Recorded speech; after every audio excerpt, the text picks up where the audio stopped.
ఇప్పుడు మనకి sugar levels ఉండే వాళ్ళు ప్రతి ఒక్కరికి కూడా ఏం తినాలి, ఏం తినకూడదు దీని మీద చాలా సందిగ్ధత కూడా ఉంటుంది. అయితే ఎప్పుడు మనం డైలీ తీసుకునే ఈ వెజిటేబుల్స్‌లో ఏ వెజిటేబుల్స్ మంచివి తీసుకుంటే వాళ్ళకి షుగర్ లెవెల్స్ కంట్రోల్ చేసుకునే అవకాశం ఉంటుంది? డెఫినెట్లీ అమ్మా. ఇప్పుడు మనకు కామన్‌గా దొరికే వెజిటబుల్స్ గురించే మనం మాట్లాడాలి. ఏదో సూపర్ ఫుడ్ అనేది ఏదో 2 రోజులు తింటారు. మళ్ళీ దాన్ని హ్మ్. అందుబాటులో ఉండదు. లేదా అది పలానా సీజన్‌లో దొరుకుతది. మళ్ళీ దొరకనప్పుడు అది తినలేదు కాబట్టి షుగర్ లెవెల్స్ నాయి మళ్ళీ పెరిగిపోయినాయి అంటే డాక్టర్ కూడా ఒప్పుకోరు. సో, ఇప్పుడు మనకు బెండకాయ, దొండకాయ, పొట్లకాయ కామన్‌గా దొరికే వెజిటబుల్స్ అండి. మీరు ఇంటికి బయటకొచ్చి ఎక్కడ చూసినా కూడా 4, 5 వెజిటబుల్స్ మన భారతదేశంలో అయితే దొరుకుతాయండి. దయచేసి వాటి మీద ప్రిఫరెన్స్ పెట్టండి. ఎవరో ఏదో టీవీలో చెప్పారు కదని చెప్పి వాటి కోసం వెతుక్కుంటూ మీరు ఊర్లు తిరగాల్సిన బ్రోకలీ అవసరం కోసం లేదు. వెతుకుతున్నారు. యెస్. అది టూ మచ్ కాస్ట్ ఉంటుంది. ప్రతి ఒక్కరికి అందేది కాదు. ఎగ్జాక్ట్లీ. సో, కామన్‌గా దొరికేటివి చూద్దాం. రెండోది ఏంటంటే, ఇప్పుడు నేను బెండకాయ మంచిదన్నాను, లేదా దొండకాయ మంచిదన్నాను, లేదా పొట్లకాయ మంచిదన్నాను. బట్ వీటిని వండే విధానం చాలా ఇంపార్టెంట్ అండి. ఇప్పుడు బెండకాయ ఉంటుంది కదా, దాన్ని తీసుకెళ్ళి మంచిగా ఫ్రై చేసేసారు అనుకోండి, ఇంకేముంటుంది దాంట్లో? బెండకాయ అనగానే ఆయిల్‌లో డీప్ ఫ్రై చేసేసి తీసేస్తారు. సో, ఒక 1/2 కిలో బెండకాయలు తీసుకెళ్ళి మీరు కూర చేస్తే అది తర్వాత మనం కానీ చెక్ చేస్తే దాని వెయిట్ ఏముండదు దాంట్లో. అంటే అంత డీప్ ఫ్రైలు చేయకూడదు అంటున్నా. అంత ఉష్ణోగ్రత, హై ఉష్ణోగ్రత వండకండి. పులుసులాగా కానివ్వండి, లేదా కాస్త వాటర్ వేసుకొని సిమ్లో ఆల్మోస్ట్ ఆయిల్ లేకుండా వండటం నేర్చుకోవటం అలవాటు చేసుకోండి. చాలామంది ఎలా వండాలనో ఇవాళ రేపు యూట్యూబ్లో మీకు చక్కగా దొరుకుతున్నాయి. సో, తక్కువ ఫ్లేమ్లో వండాలి. టైం ఎక్కువ పడుతుంది. కుక్కర్లో లేదా నాన్ స్టిక్ ప్యాన్లో తీసుకెళ్ళి ఫ్రైలు కాదు. వాటి పౌషిక విలువలు అలాగే బాగుండాలి. ఉష్ణోగ్రతకు ఈ కూరగాయల్లో ఉండే పౌషిక విలువలు కోల్పోకూడదు. అది ఎలా వండటం అనేది దయచేసి దృష్టి పెట్టండి. సరే, ఈ మధ్యకాలంలో మీరు చెప్పారు కాబట్టి తక్కువ ఆయిల్ ఉపయోగించాలన్నారు కాబట్టి ఈ తక్కువ ఆయిల్ ఉపయోగించడానికి నాన్ స్టిక్ ప్యాన్సే ఎక్కువగా యూజ్ చేస్తున్నారు. సో దట్ ఆయిల్ చాలా తక్కువ పడుతుంది, అతుక్కోదు కిందన అని.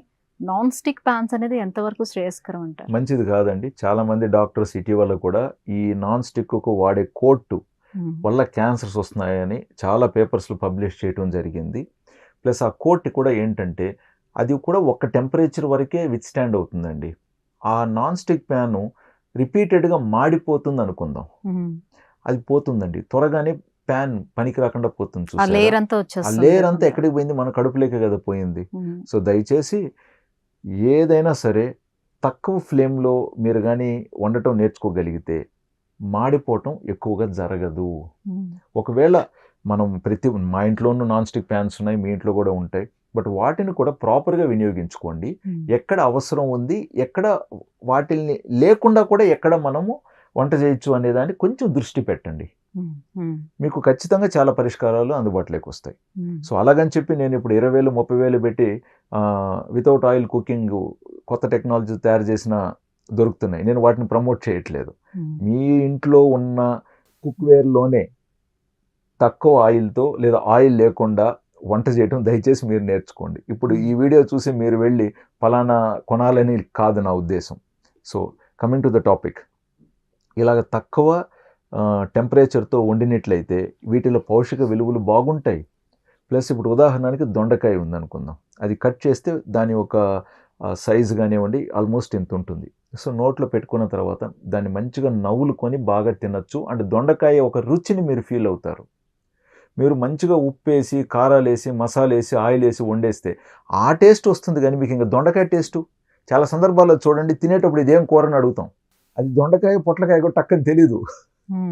సో తెలియాలి కదండి. we should be able to identify what vegetable it is, right? So అంత డీప్ ఫ్రైలు చేయకండి దయచేసి. ఇప్పుడు వెజిటేబుల్స్ లో కూడా వాళ్ళు తినకూడని వెజిటేబుల్స్ ఏమైనా ఉంటాయా?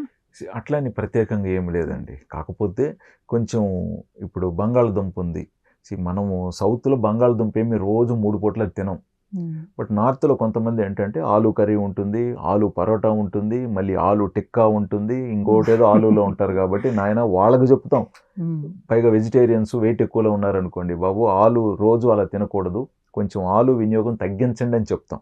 అదొక పాయింట్ అనమాట. అంటే ఎవరు ఏది ఎక్కువగా, ఇప్పుడు మన వాళ్ళు రైస్ తింటూ ఉంటారు, రోజు వైట్ రైస్ డబుల్ పాలిష్. ఇక్కడ ఏం చెప్తాం, అయ్యా మీరు వారంలో 3 రోజులు రైస్ తినండి, వీలైతే దాన్ని తక్కువ పాలిష్ పట్టించండి, ఇంకొక 2-3 రోజుల్లో కొంచెం చిరుధాన్యాలు కూడా దయచేసి పెట్టుకోండి. సార్ మరి ఇడ్లీ దోశ అంటారు, అయ్యా ఇడ్లీ దోశ తినండి, షుగర్ వచ్చిన వాళ్ళు ఇడ్లీ దోశలు తినకూడదని ఎక్కడా రాసిలేదు. కాకపోతే అందులో బియ్యం వేస్తారు కదా, ఆ బియ్యము మోతాదు కాస్త తగ్గించి మీకు నచ్చిన చిరుధాన్యాలు కలుపుకోండి. మీరు ఇప్పుడు దాంట్లో అరికలు కలుపుతారా, సామిలు కలుపుతారా, ఊదలు కలుపుతారా, పచ్చజొన్నలు కలుపుతారా, తెల్ల జొన్నలు కలుపుతారా, మీ ఇష్టం. కొంచెం రాగులు కలుపుతారా, బట్ ట్రై అయితే చేయాలి కదండి. ఫస్ట్లో స్టార్ట్ చేస్తే అవుట్కమ్ని బట్టి మీరు చేంజ్ చేసుకుంటూ ఉంటారు, మంచిగా వెరైటీలు చేసుకుంటూ ఉంటారు, హ్యాపీగా ఉంటుంది మీకు. సార్ ఇప్పుడు డయాబెటీస్ వచ్చే వాళ్ళు చాలా మంది వెయిట్ లాస్ అయిపోతూ వస్తూ ఉంటారు కదా, అది అందరిలోనే జరుగుతుందా? ఎందుకు ఇలా వెయిట్ లాస్ అవుతారు? అందరిలో కాదండి. హై షుగర్స్ కంట్రోల్ కాకుండా అలాగే కాలం గడుపుతూ ఉంటే కండబలం తగ్గిపోయి, కోబలం తగ్గిపోయి, బరువు తగ్గిపోతూ ఉంటారు. వాళ్ళ బిఎంఐ తగ్గిపోతూ ఉంటుంది. మన భారతదేశంలో బిఎంఐ 23 అనేది ఆప్టిమల్ నెంబర్. ఎప్పుడైతే బిఎంఐ 23 నుంచి ఇంకా కింద పడిపోతారు, అంటే ఒక మనిషి ఉదాహరణకి తన ఎత్తుకి తను ఉండాల్సిన బరువు 70 కిలోలు అనుకుందాం భారతదేశంలో ఒక మగ వ్యక్తికి. సో అది గుడ్ వెయిట్. ఎప్పుడైతే ఈ 70 కిలోల్లో ఉండాల్సిన వ్యక్తి 60 కిలోలకి 50 కిలోలకి తగ్గిపోతాడో ఖచ్చితంగా ఇతను హై షుగర్స్తో సంవత్సరం పైగా ఉన్నాడన్న విషయాన్ని టెస్టులు చేయకుండా చెప్పచ్చు. ఆల్మోస్ట్ డయాబెటిక్ పేషెంట్ ఒకవేళ టెస్టులు చేసినట్లయితే జనరల్గా మేము రోజు చూసే అనుభవంలో HbA1c 11, 12, 14, 16 రేంజ్లో ఉంటుంది. 10-15 కిలోలు తగ్గిన వ్యక్తికి బరువు. షుగర్స్ 300 పైన, 400 పైన, 500 పైన కూడా ఉంటాయి. సో దీన్ని కెటబాలిక్ స్టేట్ కింద తీసుకుంటాం. అంటే బాడీ క్షీణించిపోతుంది, కెటబాలిక్ స్టేట్లోకి వెళ్ళిపోతున్నాడు. కాబట్టి ఖచ్చితంగా ఇన్సులిన్ ఇవ్వాలి. ఎందుకు? ఇన్సులిన్ అనేది అనబాలిక్ హార్మోన్. ఇన్సులిన్ ఇచ్చి మంచిగా షుగర్స్ కంట్రోల్ చేసినట్లయితే 5 నుంచి 10 కిలోలు మళ్ళీ ఇతను నార్మల్కి వస్తాడండి. బట్ ఇంకొకరు ఎవరన్నా 70 కిలోలకు దాటి మళ్ళీ బరువు పెరుగుతూ పోతున్నాడు అనుకుందాం, అక్కడ మళ్ళీ వెయిట్ పెరగకూడదు అతను. కాబట్టి డైట్ని మళ్ళీ మాడిఫికేషన్ చేయటం, ఇన్సులిన్ డోసుని ఎలా తగ్గించాలి, ఇతనికి కార్బ్స్ ఎలా తగ్గించాలి అనే దాని మీద మళ్ళీ మనం కసరత్తు చేస్తాం. ఇంకొకరు ఏంటి, 70 కిలోలు ఉండాల్సినప్పుడు 80 కిలోల్లో ఉండింటారు, అదే 400 షుగర్ లెవెల్స్ ఉండింటాయి. కాకపోతే అంత ఎక్కువ కాలంగా ఉండిండు. ఎక్కువ కాలంగా హై షుగర్ ఉంటే తర్వాత బరువు తగ్గిపోతారండి. That is what the history has told. So but detection అయింది కాబట్టి తను బరువు ఎక్కువలో ఉండిండొచ్చు, లేదా బరువు తగ్గిపోయి ఉండొచ్చు, ట్రీట్మెంట్ అయితే స్టార్ట్ చేయాలి. సో బరువు మరీ తగ్గిపోయి ఉంటే మాత్రం డెఫినెట్గా ఇంటర్వెన్షనల్గా ఇన్సులిన్ సజెస్ట్ చేయడం జరుగుతూ ఉంటుంది. బట్ బరువు కొంచెం ఎక్కువలో ఉంటూ హై షుగర్ కనపడినట్లయితే మేబీ చాలా తాత్కాలికంగా ఇన్సులిన్ ఇచ్చి షుగర్స్ నార్మల్గా తీసుకొచ్చి ఇన్సులిన్ ఆపేసి డైట్తో కంట్రోల్ చేయడానికి చాలా ఛాన్సెస్ ఉన్నాయి. ప్లస్ మందుల్లో కూడా మంచి మందులు ఉన్నాయి వాళ్ళకి ఆ ఎక్స్ట్రా వెయిట్ని తగ్గించడానికి. ఇప్పుడు 90 కిలోలు ఉన్నారు వ్యక్తి, అతను ఐడియల్గా 70 ఉండాలి, కనీసం 75కు రావాలంటే కూడా 15 కిలోలు తగ్గాలి. సో ఈ 15 కిలోలు నెక్స్ట్ 2 ఇయర్స్లో ఎలాగ క్రమంగా తగ్గచ్చు, తగ్గిన బరువు ఎలా పెరగకుండా ఉండొచ్చు అనే దాని మీద మనం దృష్టి పెడతాం. సో మెడిసిన్స్ని కూడా ఆ వెయిట్ న్యూట్రల్ మెడిసిన్స్, లేదా వెయిట్ కొంచెం లాస్ అవ్వగలిగే మెడిసిన్స్, లేదా వెయిట్ పెరగనివ్వకుండా పనిచేసే మెడిసిన్స్, ఇట్లా దీనికి కావాల్సిన దాన్ని ఎంపిక చేసుకుని దీనికి తగినట్టుగా పేషెంట్కి డైట్ అడ్వైస్ చేయడం అనేది జరుగుతుంది. అడ్వైస్ చేసినంత మాత్రాన 100 మందికి అడ్వైస్ చేస్తే పాటించేది ఫస్ట్ అడ్వైస్తో 4-5 పేషెంట్స్.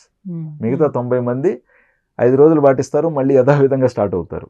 వీళ్ళకి ఖచ్చితంగా రిపీటెడ్ కౌన్సిలింగ్స్ చేస్తూ ఉండాలి, వాళ్ళని ఎంపవర్ చేయాలి, ఎంకరేజ్ చేయాలి.